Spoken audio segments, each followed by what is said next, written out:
Hey guys, it's Ty and welcome back to my channel. So today I'm back with another recent reads and I'm actually kind of excited about this one because a lot of the books I'm going to talk about I actually enjoy. I do have a couple of DNFs because I always have DNFs, and then a majority of these are either 3 or 4-star reads. I do have one 5-star, but I'm not going to talk about it in this video because I already talked about it in a vlog, but we are just going to go ahead and get started. So the first 4 books that I'm going to briefly mention are 4 books that I read for a book of the month reading vlog. So if you want to hear more details about those books, I suggest you guys go check out that vlog. I will have that link down below. But the first book that I read for that vlog is The Last Love Note by Emma Gray. This is a literary fiction with a hint of romance, and I rated this one 3 stars. Then we have Heartless Hunter by Kristen Citarelli. This is the first book in the Crimson Moth series. It is a YA romantasy. I gave this one 4 stars. Then I read Bad Tourist by Caro Carver. This is a adult mystery and I unfortunately rated this one 2 stars. And then the last one that I read for that vlog is Margot's Got Money Troubles by Rufi Thorpe. This is a adult fiction and I rated this one 5 stars. So again, if you guys want to hear my full thoughts about these books, I suggest you guys go check out that vlog. So starting with my DNFs, the first one that I DNF'd, which this one makes me so sad. I'm always sad when I DNF a book, but this one really broke my heart. So this is Kiss Me at Christmas by Jenny Bayless. This was a book that I received an ARC of from NetGalley, which I'm pretty sure it's already out if you guys end up being interested in it. Jenny Bayless typically writes Christmas romance books, and for the most part, I have enjoyed all of them. One of them is like one of my favorite books. It's The 12 Dates of Christmas. So of course I was excited to get this one. So in this, we're following this woman, and I'm honestly like blanking on her name, but we're following this woman and she is upset because her daughter is actually going to be out of town for Christmas. And this woman, I really wish I remember her name, but this woman, she's upset because her daughter's not going to be around, and like Christmas was their favorite holiday, and so now she's just worried about being lonely for the holidays. So she ends up having a one-night stand with this lawyer at a bar. Fast forward a little bit, and she works at a school. She's kind of like their counselor at the school, and there are these 5 kids that are just the most troubled kids in the school. They're always getting in trouble, and so one day she catches them in like this rundown theater.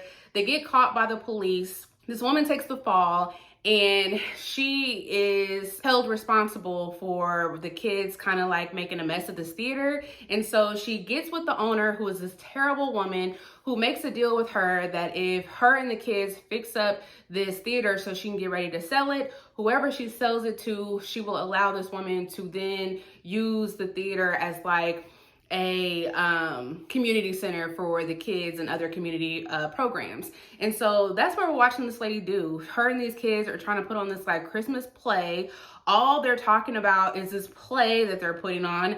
And we come to find out the guy that she had a one-night stand with is actually the owner of the theater's lawyer. So then he gets wrapped in to helping them put on this play as well. This book was boring, okay? It was very slow. I was kind of here for a little bit of romance, and the only romance we got, if you can include it as like a romance, is their one-night stand. There's a little bit of like flirting between them, but not much. And it's basically about you watching these kids put on the play, and they're putting on A Christmas Carol. I'm not into theater, so I don't really care about what goes on with them putting on this play. I wish we would have got like some more backstory into each of these kids, or more backstory into this woman, because like I cared about none of them. I cared about nothing that was going on. And so I just decided to put this down. I think I got about 60% of the way before I decided to give up. And at 60%, there was no romance at all. So if the premise of this sounds good, check it out. If you are somebody that likes theater, then this would definitely work for you, I believe, but I did not enjoy it at all. So then the next book that I unfortunately DNF'd was Like Mother Like Daughter by Kimberly McCreight. I did not get far into this. I think I only made it like 88 pages before I decided to put this down. So basically what happened is this girl, she's like young, college age. She goes home. Her name is Cleo. I do remember her name. Her name is Cleo, and she goes home to meet her mother, Kate, I think. And her mother is not home, but she finds like her mother's bloody shoe and like broken glass, and she has no idea where her mother has disappeared off to. So she ends up calling the police. She gets her dad involved, and they start snooping into her mother's things to try to figure out what exactly happened. And that is as far as I got. This was another story that I could not get into it. So it's following different timelines. So we're following Cleo in the present as she's trying to figure out where her mom went. Then we're following her mother's POV, and it's like counting down the days to this incident. So like 5 days before, 8 days before, 3 days before. And then throughout that, we're getting like these little snippets of like text messages. I think there was like a therapist transcript, a legal transcript. It's like stuff, it felt like random stuff was being thrown into here, and it was making it a little bit confusing. But I'm sure if I would have been able to stick it out, I would have been able to put all the pieces together, but unfortunately I just could not stick with it.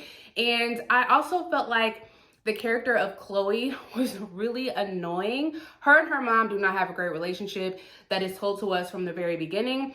But Cleo just sounds like a spoiled brat because she doesn't understand why her mother is so hard on her. But then when you find out the stuff that she was doing, it's like, well, of course your mother would be hard on you for doing that kind of stuff. But anyways, yeah, this one just didn't work for me. So then starting with my 3-star reads, I have The God of the Woods by Liz Moore.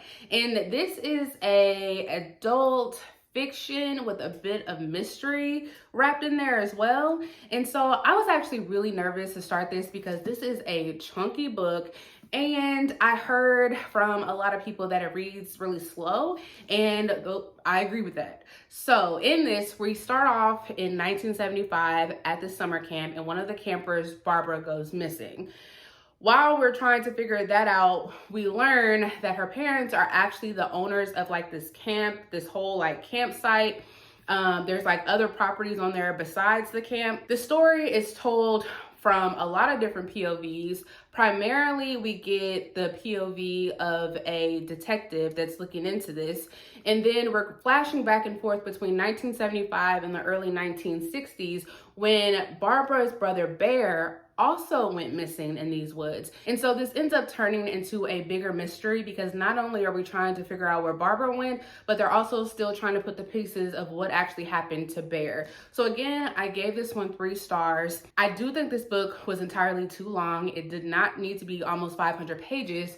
But then when I sit back and reflect over my reading experience with this, I can't really think of what could have been cut out because everything that was told to us we actually needed. We are also provided with like a map of the campsite. But what I actually think that we needed in this book was a freaking family tree. Because at a certain point when they're trying to wrap up everything at the end, I was confused. I was confused with who went with which family because the main family like owns this campsite, like this property, but then there's like a couple of other families that are like tied in, and you got characters from every which way.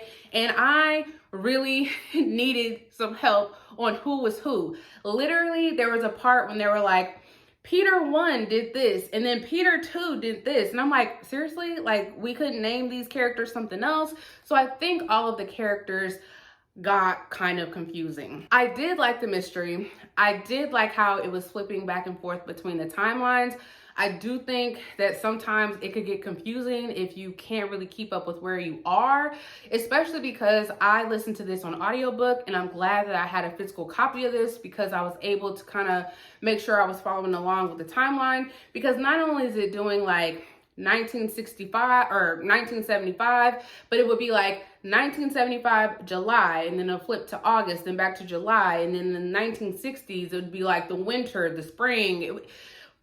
It was like all over the place. And this is a book that I think if you are going to pick up, you need to make sure you have the time to like really sit with it and follow along with it, or else you're gonna get lost. On one hand, I do like how it wrapped up one of the mysteries, but the other mystery that we were trying to solve, I felt like it was underwhelming. Some of the stuff in here was a little bit surprising to me. Some of it wasn't. You kind of know what you're gonna get when you're dealing with like families and they're wealthy. You kind of can predict where the story is gonna go.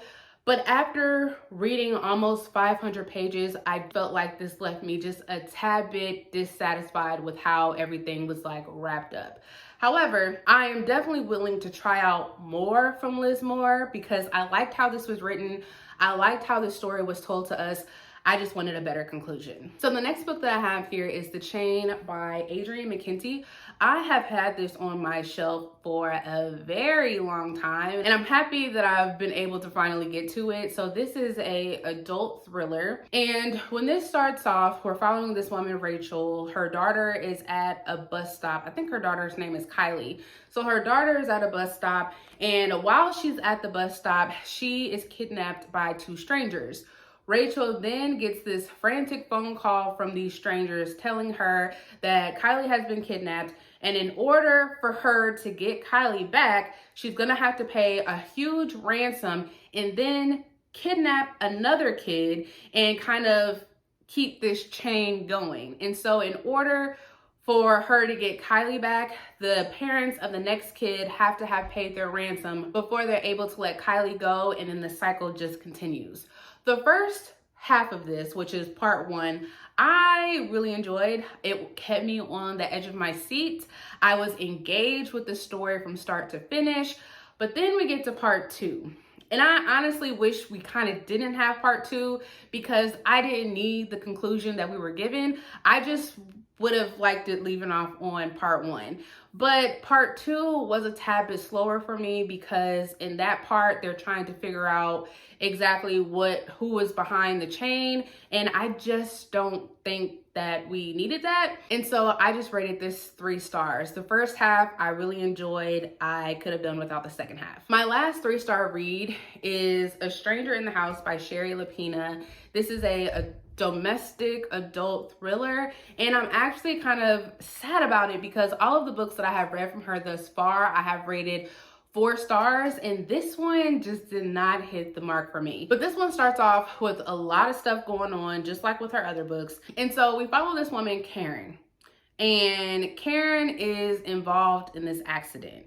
And so when her husband, Tom, comes home, he sees that the door is unlocked, Karen's car is missing, and she had food like cooking on the stove. So something obviously happened, and he is alerted later that she was involved in a car crash where she ran her car into a pole. She's at the hospital and she's suffering from short-term memory loss. While the detectives are kind of questioning what was happening and why she was driving so erratically, they have discovered a body in an abandoned restaurant near her accident scene, and they think that Karen had something to do with it. I thought this story, I'm not gonna say it was quite predictable because some of the stuff that happened was a little surprising to me, but I felt like the overall conclusion of this was a little underwhelming, and I've seen stuff like this before, maybe not necessarily in book form, but definitely have seen this in movies that I've seen in the past.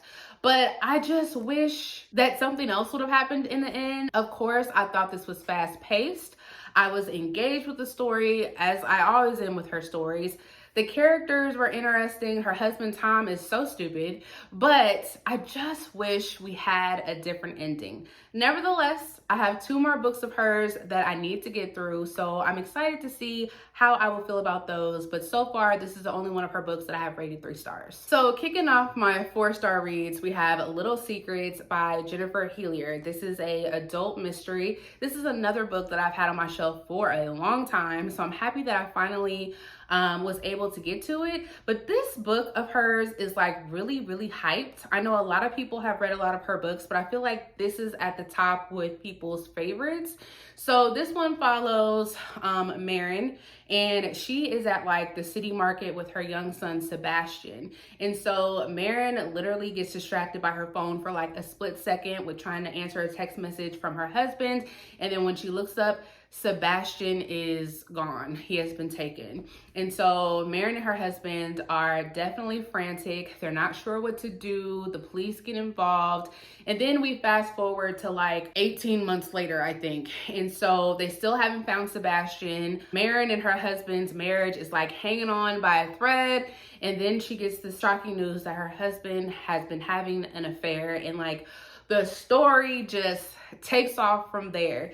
This definitely went to places that I did not expect it to go. We're following Marin's perspective, but then we're also following the perspective of her husband's mistress, Mackenzie. I was really hyped up for this one because people were saying, oh my gosh, like the ending, you will never see it coming. And I kind of predicted the ending because I swear right before I read this book, I had just read another book that kind of had the same twist as this one. So it was not surprising for me. Like I said, I figured out what was happening. I just couldn't figure out the why, and I was surprised by the why. But other than that, this was very entertaining. I was hooked. It only took me like a couple of days to get through this because as soon as it like really started to pick up and you started to kind of get some reveals here and there, it was hard to put this one down. I do think that it was fast paced. So I really enjoyed this, and I am going to continue to start picking up more from this author. My next 4-star read is Heartstopper Volume 5. Yes, Volume 5. I wanted to go ahead and pick this up ahead of the 3rd season of Heartstopper because you guys know I love that show. So I picked this one up, and this is the first one in the whole series so far that I have given 4 stars. I'm not gonna go into a lot of detail about this one because it is the 4th book or 5th book in a series, but it's just following the love story between Nick and Charlie, and I loved where this story went, so I'm curious to see how it is going to be done in the show. So then I read When Swords Fall Silent. This is a adult fantasy anthology, and this is all about assassins. Technically, after I rated each of the individual stories, this came out to a 3.5, but I decided to round it up to 4 stars because for the most part, and it's hard for me to like anthologies, and I think this goes for the same with like everybody. You like some, you don't like some are too short, some are too long. And this one, some of them, I just did not understand what the point of them were, but this is all about assassins and I enjoyed it. So we see female assassins, we see male assassins. Some of these stories are set into the future. Some of them are set in the past. Some of them are in the present. They all have different worlds. They use different magic. Some of them have some really good commentary in there.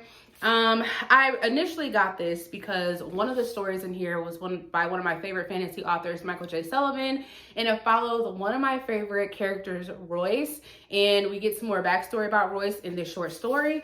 But I got this copy of the book from Braithmark, so it's a stunning copy of this book. I actually ordered it last year as a part of a Kickstarter, and I got it this year. But one of the interesting things about this book is before each of the stories, you get kind of like this, whoop, drop the bookmark. You get some of the graphics in here, which I think are pretty cool. And it kind of gives you some idea of like what the story is going to entail. But yeah, I would definitely highly recommend this, especially if you are a lover of assassin stories. I think you can find some in here that you would really enjoy. So then the last book that I have here and the last of my 4-star reads is The Love of My Afterlife by Christy Greenwood. This is a adult romance, and this was quite a surprise because the beginning of this started off a little cheesy for me. So we're following Delphi, and Delphi is at home chilling when she starts choking on a frozen hamburger and she dies, and she wakes up in the afterlife. And so in the afterlife, she wakes up to her afterlife therapist Merritt, and Delphi just cannot believe that she's dead. And so while she's up there, another person arrives. It's this guy by the name of Jonah, and he's there. Well, he's technically not supposed to be there because he was at the dentist's office and he was put under anesthesia, and so he's technically just unconscious. He's not dead. But Delphi and Jonah have developed this spark, and so Jonah is then sent back to Earth, and then Delphi is pleading with Merritt to please, please, please, please, please let me go down there and find Jonah, because I've never been in a relationship, I've never been in love, and I think that is my one true love. And so Merritt reluctantly agrees and says, okay, if you can go back down to Earth, find Jonah and get him to kiss you in 10 days, then you can stay on Earth. So that is what Delphi is trying to do, trying to find the love of her life, Jonah. But this has so much more than just a romance, which the romance goes in a direction that I don't think you guys would expect it to go in. It also just talks about like living your life to the fullest. What would you do with the last 10 days that you have? And Delphi, before she died, she was a very closed off person. She didn't have a lot of friends. She kind of stayed to herself. And so through this process of her trying to find Jonah, she starts to really open up to people. She starts doing things that she's never done before. She's starting to become more open. She's making new friends. And I just loved the journey that we followed Delphi in. And I actually really, really love where the romance went. Now, if this book would have been able to hook me a little bit more in the beginning, I probably would have rated this one 5 stars. But again, this was a 4-star read for me. I really enjoyed it and I would highly recommend. So those are all of the books that I have for you guys. If you guys have read any of these, please let me know your thoughts down below. But I will see you guys next time. Bye.